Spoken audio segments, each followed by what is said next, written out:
Ladies and gentlemen, I'm delighted to welcome Iris Kramer to the stage. Iris is the founder of ArchAI, a specialist, and is a specialist in using AI to detect historic landscape features. She has a background in archaeology and a PhD in computer vision, and spent the past few years developing national-scale data sets that bring historic and environmental intelligence into decision-making, translating change over time into practical insights for sustainable land management, restoration, and risk assessment. I came across Iris on LinkedIn, as I think many people did, when she published the most amazingly interesting map on historic ponds, ghost ponds, and the work that you're doing to locate them. So I'm absolutely thrilled that Iris has come here from the Netherlands to talk to us today about her work and the evolving role of AI in adaptive landscapes. Iris, over to you. Thank you.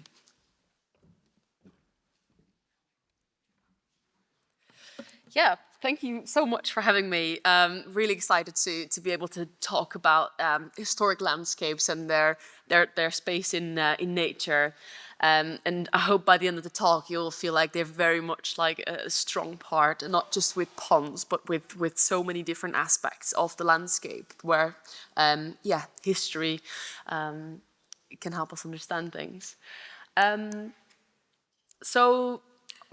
As Emily said, my background is in archaeology, actually. So what I really was interested in, peeling back all these layers of time. So I wanted to maybe in my PhD find the most ancient archaeological sites.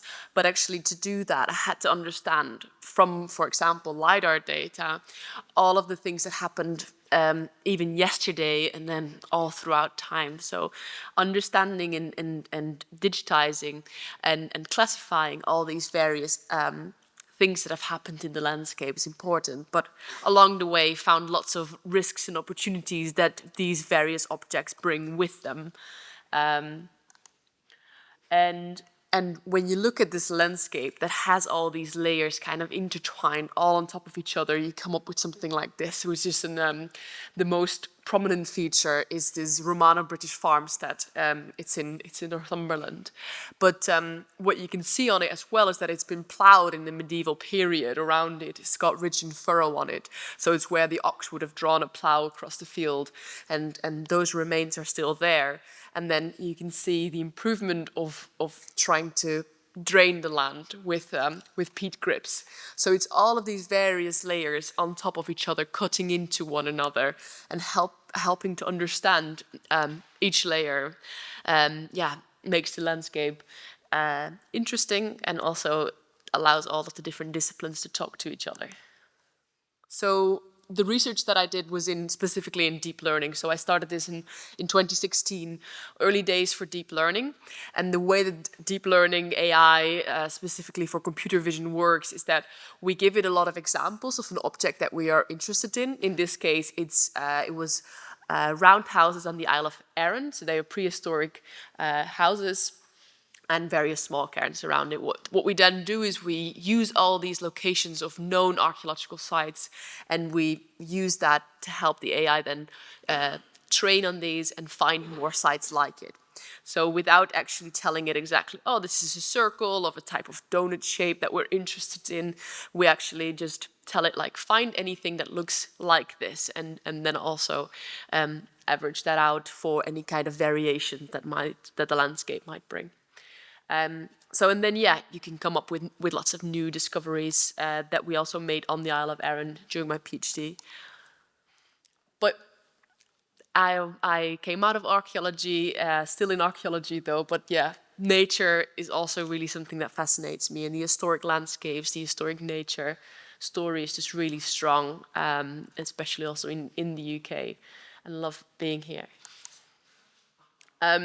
So what we've developed then over the last 5 years with ArchAI, we're a really small team of 3 people, but we've done some amazing things, I think, in terms of mapping the landscape, and I'm going to talk to you about a few of these various layers that we've developed. So here we're looking at rocks and the kind of colors that this landscape can bring to you, and when you look at the diversity of some of these habitats from a historic perspective. But when you look at just the historic map on its own, it's just a lot of symbols drawn next to each other, and it's just a brown map. with some with no color, with nothing that you can actually query it from. So we found all of the symbols and then merged them together into habitats that can be actually queried on a large scale, so that we can start finding exactly where woodlands have been lost, where wetlands have been lost, and where habitats have changed over time, so that, for example, the Forestry Commission uses our data to promote woodland creation on sites where they have been lost and can be restored. And then I'm just going to run you through like some of these layers. So here we've got field boundaries, so also understanding where hedges might have been in the landscape, and connecting that to our habitat layer to then understand, oh, there used to be bushes or scrub along these field boundaries, or there used to be trees along it. And then this is the slide about ponds, where we mapped all of those actually were lost ponds only. So you can see that, yeah, there are many lost ponds across the country. And in Norfolk, of course, this is major in terms of the projects that are going on in restoring these locations. But first of all, you need to know it. So we know it now on a national basis from the first edition Ordnance Survey mapping, so that's 1850, and then the second edition as well, so 1900. And understanding that change over time in that time period is already really interesting to see as well. So various of these objects as well that are of interest, like orchards. So we mapped with the National Trust together where these orchards were lost since 1900, which is the time frame that we chose for this. So they're really important, obviously, for wildlife as well, when they're like traditionally managed. And many of them were lost, actually. About 80% were lost of these small traditionally managed orchards, and specifically in a city context. There might still be in someone's back garden, but yeah, they're no longer mapped. So we worked a lot with the People's Trust for Endangered Species on that project as well, to kind of help give that information some color on understanding change. And in this image, you can see in black the areas where there still are orchards. So basically, all of the red bits is where the orchards have been lost in this area, and it's quite significant. And then we can start seeing that change over time. So where were the orchards in 1900, 1950, and then today? And you can see the slow or quick decline of them on a national scale. And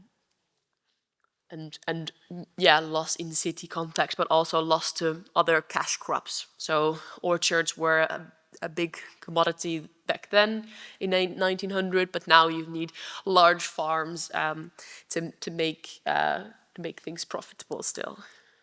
So you can start to bring out really interesting stories with those maps then as well on a large scale. So what we saw in some of the villages or cities here, this is Wisbech near in Cambridgeshire, where the orchards weren't in all, well, but they were also gone from the city, from there, but they were actually planted again just outside the city boundaries or the village boundaries. So there's interest kind of in keeping that story alive there.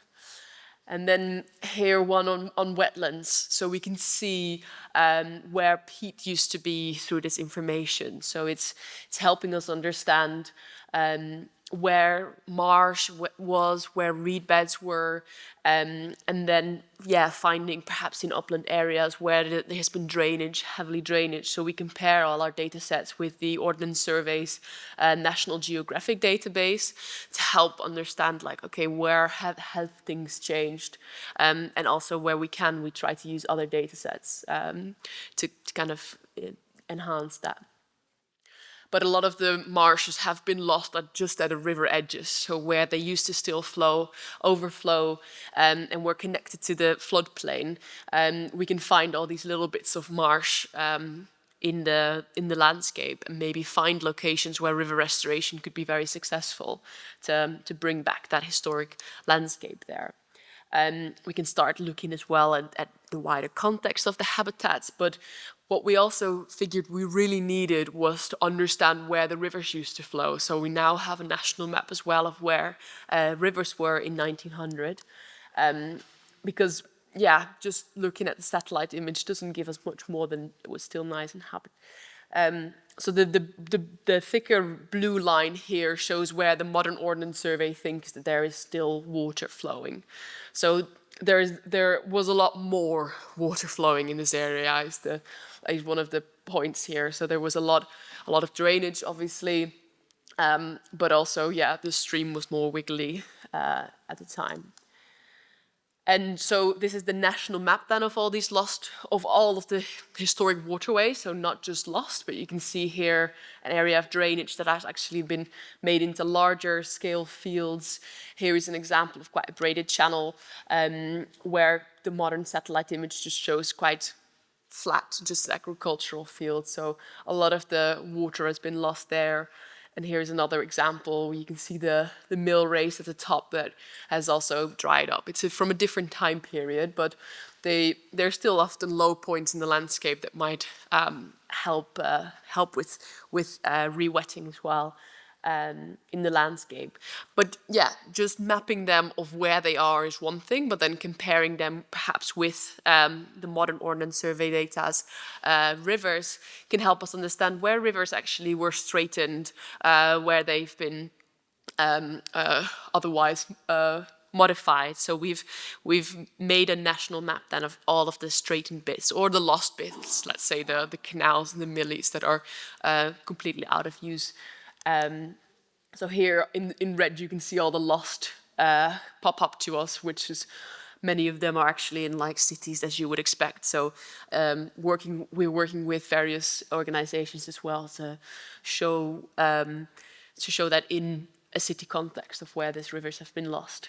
So here I've just zoomed into an area just north of Norfolk, and just to show you what it might look like kind of locally as well of that loss. But if you were just to look at this from a satellite image, and you would try to read the landscape, you might actually see some of the features that tell you about that historic landscape. So at the top there, there's a little squiggle of trees that used to have the water next to it. And then at the bottom left, you can see that the crops actually don't grow very well on one end, but they do really well growing in this other squiggle. So as an archaeologist, I would be like, oh, that's a crop mark, and that's where yeah, there's a difference in soil moisture that still reveals something about how deep the grass, or in this case grass, I think, is growing, and how much moisture it can get. So yeah, that's probably also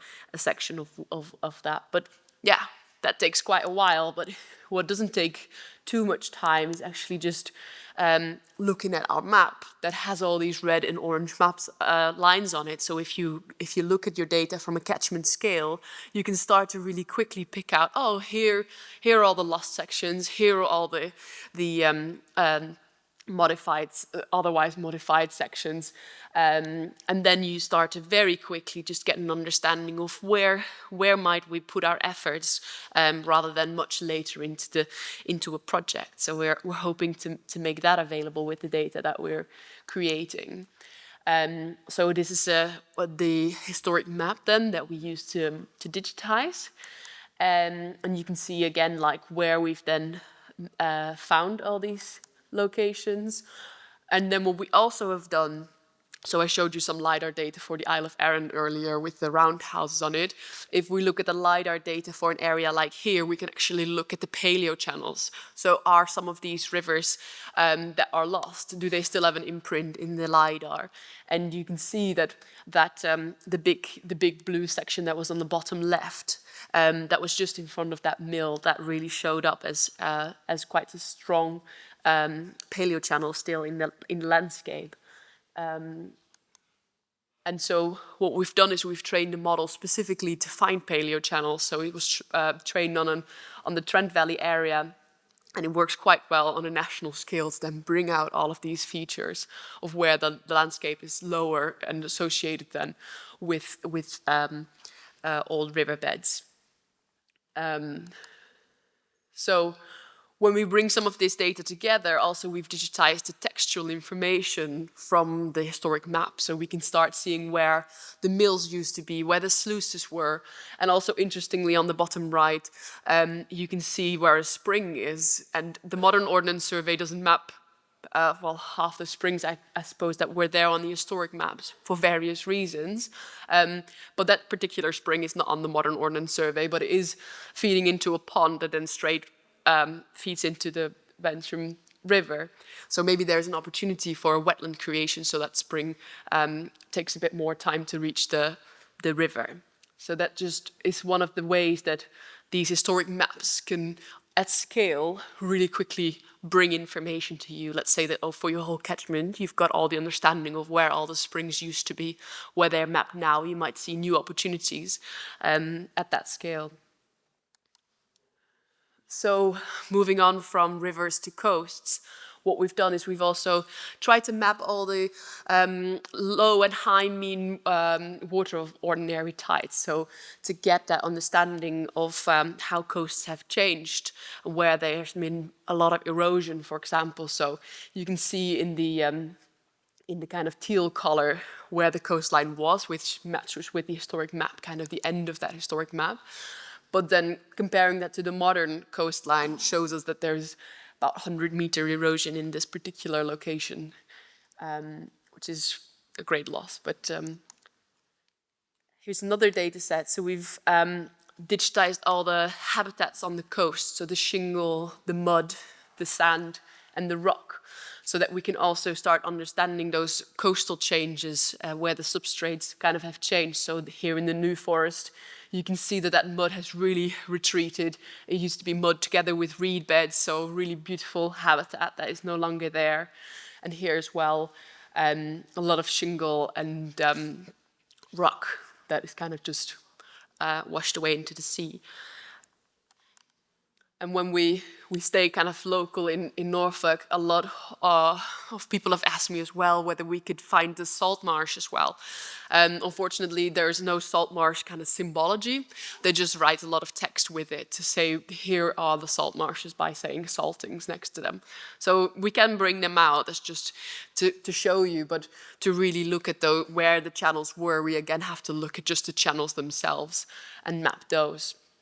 So what you can see here is just a satellite image of a lot of fields, but when you look at the north bit, you can see that there's a mud there. That's actually the salt marsh.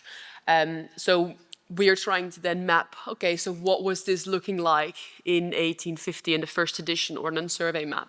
So you can start to see that it came out much further in those days, and so we can map that again with our AI like we've done across the country, where we can see all this salt marsh, but also, yeah, the drainage that has come, and at this time frame you can see both kind of together in progress. And then what we've also done again is like look at the LiDAR to then start seeing those paleo channels again that help us reveal where the salt marsh came all the way up to. So I hope that you can see it well on these images. Maybe the side screens will be a bit bigger, but we're looking at the difference between black and white. So black is where there's a ditch and white is where there's upstanding banks. So the AI has picked up all of these locations as where there used to be streams. So it goes much further out, and if I zoom out further, it starts to give you the edge of the salt marsh of where it was. So it's about going back in time, and the historic map doesn't kind of stop. We have to look at LiDAR data to keep going further and keep the understanding, put all of the layers together to understand when landscape changed where. And so we work like with ArchAI with lots of different partners. So I mentioned the Forestry Commission, the National Trust, but we're also trying to work more with individual farmers through just reports that can become really easily available so that you can use that for pond restoration and have that understanding of the landscape. And yeah, what we were just finding really fun as well. So we're a commercial organization, but we also are free. Our data sets are free for research. So if you want to use it in research, academic research, for example, come and speak to me as well, send me an email, and I'll give you access to the national data or whichever area that you're most interested in. Also, if you're a charity, then we can also give you like an example area that might be of interest for your research. And one of the trusts that we partnered with and gave the data said it's just already throwing up the potential opportunities and challenges where we did not previously think to look. And I get so excited when we get this kind of feedback, because it really is opening up opportunities when you look at a large scale of like where, in this case, on the left you can see where we mapped all the springs from the first edition, and then on the right you can see where Ordnance Survey maps their springs. So it just is a really big discrepancy between where we know that springs are. So and that's just one of the data layers that they've been looking at. So yeah, do email me, and I can show you a bit more, maybe your location and how the habitats used to look there and where changes happened. Yeah, we can have some conversations in the demo. And if you want access to the slides, I can share these as well with you. And watch the video. So yeah, if you've got any questions, I would love to hear them.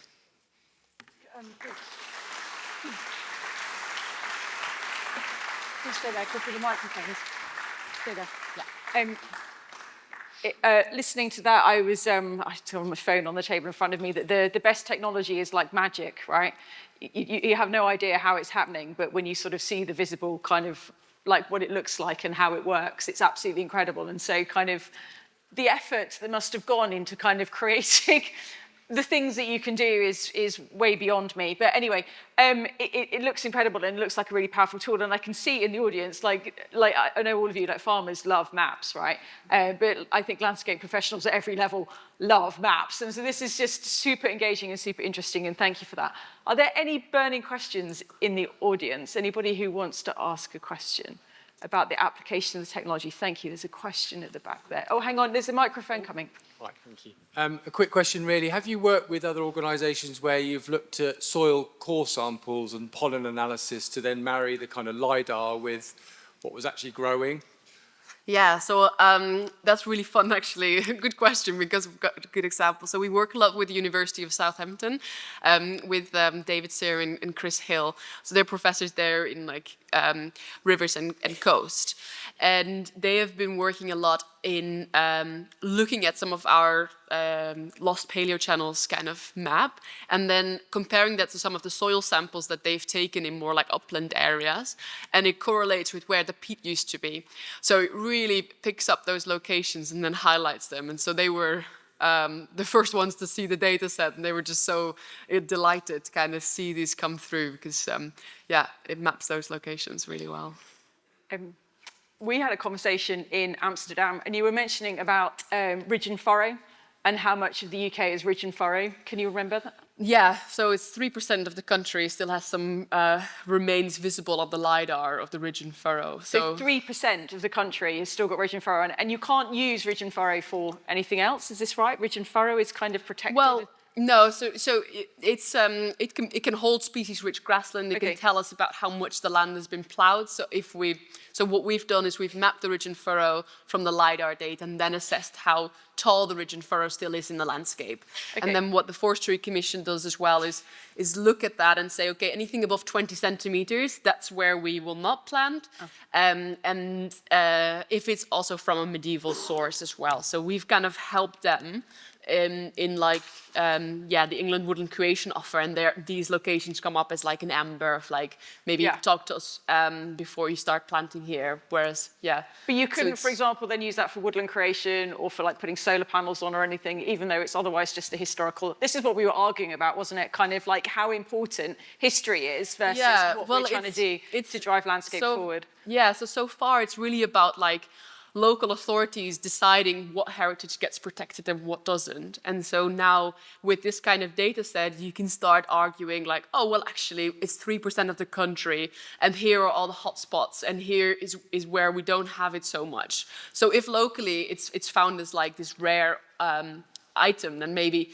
it can be protected. But if on a large scale you can see like how much of it is left, it's harder to keep that argument of like, well, actually, then where can we do anything? So. Yeah, I think it's an absolutely amazing data set, and absolutely kudos to you for what you're doing in terms of enabling a better understanding of, like you say, how we can adapt, how we can take things into consideration and use all of the information that you're creating in order to do that. So, ladies and gentlemen, please join me in thanking Iris. Thank you.